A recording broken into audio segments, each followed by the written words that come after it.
In this video, I'm going to talk about 8 additional track planning tips for your model railroad layout. This is a part 2 to the previous video on the 10 layout design tips, which will be linked at the end of this video.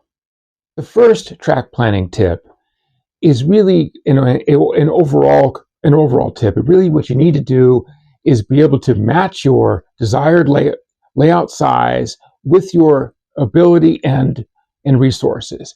It is really too easy, especially with planning, to create a too complicated track plan, or create something that maybe it's easy to afford to build your bench work and your track work, but it really becomes too expensive or too time consuming to do the wiring and the scenery and actually follow through on the rest of the plan. You also have to consider, am I the one building the layout by myself? Am I the one building it and working on it and operating it? Or am I building this to do prototypical operations to support multiple operators? That will really kind of help determine what is your overall ability. If you have friends that can come over and help you build the layout and work on operate it, you can potentially support a much larger layout than if you're just a single person working on it. Because if you don't consider the overall ability, your own resources and ability, you're likely to build something that is too big for space, takes too much time. You may get frustrated with it with a lack of progress, or you may end up rushing things and not necessarily doing a good job. The second point for track planning is consider that every track on your layout really needs a purpose. Real railroads are not going to build track just for putting track down. You'll have there's yard tracks and runaround tracks and a spur track and a siding. Every track needs to have a purpose. There's really no point putting extra track that's just there. Because all that does is add extra expense, extra complications, extra wiring. So your best just make sure that every track has a purpose. Whether you're doing prototypical operations or just running trains around it, you should have an idea what this track is for. The third point is really start getting into is something that was brought up from one of the comments on the past video. Is the distance from the edge of the bench work. Here, we really need to do. We need to cover. The chance is that we make sure that we might have a derailment, and a car is meant to come off the track, but they may string line and fall over, which really represents your worst case. And then here, and so we have to make sure that your track is far enough away from the edge of the bench work, so it's not going to roll off the edge of the onto the floor, which in a lot of cases, most of our models, that's a fatal accident. Here, and then of course you can mitigate that distance by, if you happen to have between the edge of the layout, if you have things like any kind of scenic details, fences, bushes, trees, a slight raising of your slope, you can kind of prevent that from gravity from completely taking over. And I'm going to show here a demonstration here on the different scales of how much distance you need. So one of the points we want to make sure with track close to the edge of the bench work is allow enough room for just in case something derails and falls off the track, which represents the worst case. So here, an example here, we have a in-scale dome car sitting here on the track here. And if we basically have the worst case scenario, if this car falls over, you'll notice that here that it's going to fall more than the height of the car is. So you need to allow more than the height of the rolling stock. So here, a distance here, and it's usually my rule of thumb here for N scale, is you need to allow 2 inches from the edge of your road bed to where the edge of the bench work is. So this would allow this car to fall over, derail off the tracks, and then would not go over the edge. Then if we go a bit bigger, and here's, HO, we will notice that here the train falls over, and it's about we need about 3 inches from the edge of the edge of the ties to the top of the car. So about O, if we were going to knock this car over here, it's going to fall minimum at least 4, maybe 5 inches from the edge of the edge of the track. So really, at a bare minimum, consider using like 2 inches for N scale, 3 inches for HO, at least 4 inches for O. This at least is enough distance in here, so even the car falls over, the center of gravity of the car is still on your layout and not over the edge on the floor. The fourth point is track spacing, and this is something that you could run. You could run afoul of in your track planning or in your operations. Later after the track is down, especially if you introduce pieces of rolling stock that your plan didn't necessarily account for. Typically in the pre-war, in the 50s, in the transition era, tracks were typically anywhere, say, around approximately 14, 15 or so feet apart on center. But today you'll find wider spaces like 18 to 20 feet. Now, however, I've found that generally the closer the spacing here, the more realistic it can look. However, there are issues here, especially in small scales like N and Z. If you put your tracks together and making more of that prototypical spacing, you'll find that you can't necessarily get your fingers in between. If you need to re-rail a piece of rolling stock, you can't get your fingers in between without impacting trains on another track. This is especially important as this would avoid that domino effect. I've seen this happen in hidden staging yards where the tracks are too close together. Somebody tries to get their hand in or fingers into a rail of a car, and they end up literally knocking over, multiple cars on multiple tracks in a hidden staging yard. That's probably one of the worst things you can probably ever do down there. So we want to make sure the tracks are spaced enough for that case. You need to actually physically get to the trains, but you can compromise, say here, and have tracks that are spaced appropriately apart without being too far apart. So it's like an example here. When I push these two tracks together here, this is about inch or so in N scale. This represents around 16 feet. So this represents that earlier prototype spacing. And if we're to move it out here about this is going to be about 1.25 inches spacing, which is pretty close to the radius, the spacing for a T-track modular layouts, and this represents that wider spacing that you might find on prototype railroads of today. Here's a demonstration of using prototypical spacing between the rails, and then with longer cars. The issue here is while the distance between our tracks here is prototypical spaced, however, our radii are not. So it's really too sharp. You can see these two passenger cars. You'll note here that this dome car here on the inner track, here you can see it's actually going to strike these passenger cars on the outer track at this spacing.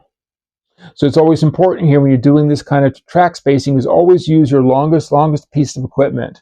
So again, these are like passenger cars, your large articulated steam locomotives that swing out of potentially long wheelbase steam locomotives, such as like 410-2s, 484s, the long modern diesels of today, auto racks. Anything that potentially could have a good overhang. So if we move this out to about the 1.25 inch spacing, which represents like the T-tracks and your larger T-track spacing, and you're more than 18-20 feet, you'll notice this car gets close, but again does not hit. So you'll want to make sure that, again, especially in these curves, we allow enough room for trains to get around, so we don't actually have a side swipe. The fifth point is I have found when doing layout planning, I like to use the actual pieces of track. While you can use scale drawings and transfer things from a scale drawing with rulers to your plans, it's actually easier time to work in the larger full scale, because I have found that you tend to, especially if you're not doing things completely to scale, switches especially take up more room than actual. And many times you lay things down on the surface plan, and you find out things that you actually imagined or assume too much to go into space. And one thing you can easily do, just take a photocopy of your switches like this, of the ones that you're typically going to use in your layout, and so then you can quickly you can just cut them out like this. And then you can lay them down on your track plan. You can make as many copies of these as you want. So really, if you're building a layout, all you need is just one example of every switch you need. And even though you may not physically have all the switches yet in hand, you can quickly lay it down and determine your track plan. Or you can always do is you can just trace around the turnout on a piece of paper and note where the throw bar is here. The advantage of this kind of thing is that you note that here we got a right hand, you flip it over, you got a left hand. So you can use the same templates over and over again. So this is a good way to figure out your actual straight dimensions of all your track planning, of your layout. You can draw that physically on the board or a piece of paper laid over the top of the layout surface to quickly determine here the actual dimensions of the track. The sixth point is on passing tracks. We talked in the last video about runaround tracks, and passing tracks are similar. Of course, you're going to be longer in this case. So the passing track here needs to be covered. I would consider to be the typical train length. You don't necessarily have to figure out your maximum train length. Over your layout, you can run a maximum train length of cars, but there are a lot of times it may be too long. But you have to figure what you're typically going to run, or you're going to see, running, and that would be the typical train length here. Now if you're also going to be considering that I want to do, and this is a typical train length for a meet where one train comes in, stops, and waits for the other train to come in, stops, kind of a thing, or one train can pass by.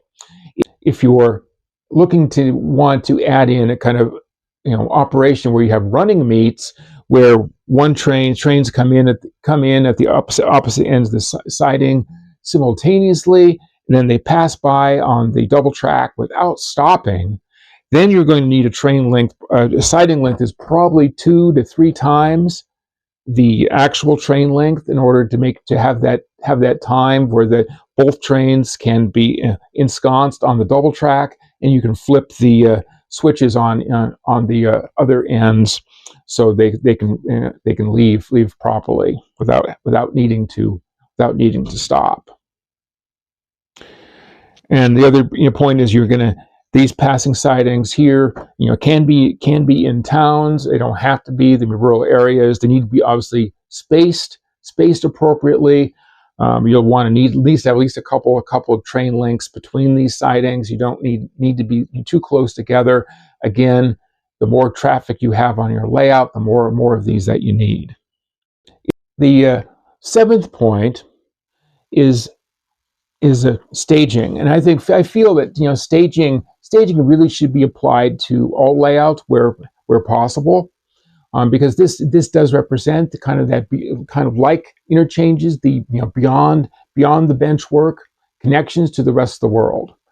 But this doesn't necessarily have to be an interchange between two separate railroads coming together, but it can represent the same railroad. It can represent branch lines, division points, other yards you're not modeling, even potentially large industries that are off the bench work. It represents a lot of possibilities that you can have to make your layout seem bigger and your traffic more varied. So here's some of the examples here. So you can have, for instance, the top here, you could just have a single steak-off track. This could be going high on a small ridge or a line of trees or into another building representing that large industry. So this represents that industry, a branch line, the interchange, where you, instead of storing cars, you have a whole live train that will come onto your layout, and then maybe later in your operating session come back and steak off again. Or if you're something a bit more medium type travel, you could have a small yard attached to these staging tracks. You could store a couple trains, maybe a passenger train, maybe your unit coal train or something here. You have it ready to go for your session. You can pop on or not. You could stored and ready to go. You could have a yard like this at both ends of your layout as example. And lastly, then if you had something that bit more of a larger type operations, or maybe you want to head more through trains, maybe you're more of a railroad, there's kind of more of a rail fan or train running layout, then you're going to want to have potentially loop type of staging yards at each end of your layout, or maybe on a different deck, where you have multiple tracks ready to go, so trains can run in and run out, and they're already, you don't have to worry about touching them or turning them around. So this is perfect for long trains, passenger trains, unit trains, things like this. The last point is on yards. If you've decided to do a yard, there are a couple things you should do to make your yard a bit more efficient, and then and make it easier for yourself and or any visiting operators. So here we have just a simple example of a yard. Here, the first element you really should have is a yard lead. The yard lead allows these operations to go into the classification tracks. It can be done separately from your main lines. You're not blocking up your main line. Now, I realize that not every yard has a yard lead, especially in small towns and smaller cities. They may not, because the traffic density on the main line is not really an issue. However, a lot of model railroads, our traffic densities, our railroads are much smaller, so that you tend to have a higher traffic density than the real prototype does. By having a yard lead will make it doesn't make your yard a bottleneck accidentally. So the one thing important about yard leads is you want your yard lead here to be at least equal, ideally equal to your longest classification track, or at least along to the typical pole. You potentially, if you have a super long, maybe you can't get as long as you want here. Maybe it covers that you need to have two poles of the train here to equal one. But ideally, you want to make it so that this is long enough as this to minimize the back and forth here. Too much of this will tend to frustrate your yard master by having your switching crews to go back and forth multiple times. And then the second piece is to have a track designated for arrivals and departures. This here again allows, it's off the main line. This allows a train to come off the main, park here in the arrival departure track, so it's clear, so mainline operations can occur unimpeded. And then from here, your locomotives can cut off and go to your engine terminal. The switcher that can be here, they can go in here and pluck off the caboose and stick it on the caboose track if you're using that. Otherwise, they can take the cuts of cars from the arrival departure track onto the yard lead and start classifying them into your yard tracks. Then likewise, you want to do departure, you can pull cars from your yard tracks onto the yard lead into the departure track. And then later you can add a caboose, and you can add the locomotives, and you're ready to go. Now this ideally you at least have to use one track being both arrival and departure track. If you have a larger railroad, you can easily designate two tracks, one being arrival, being departure. Again, a lot of it depends on the frequency of your trains during your sessions and your running. If you're running maybe just with one person all the time, one track is sufficient. If you're using multiple operators, multiple trains at once, having more is probably better. Then if you can potentially even do what the real railroads do. You have a separate arrivals and a separate departure yards for maybe large, basement-sized layouts, things like that. Then that would probably be the best way to go. So please consider liking and commenting, and thank you for watching.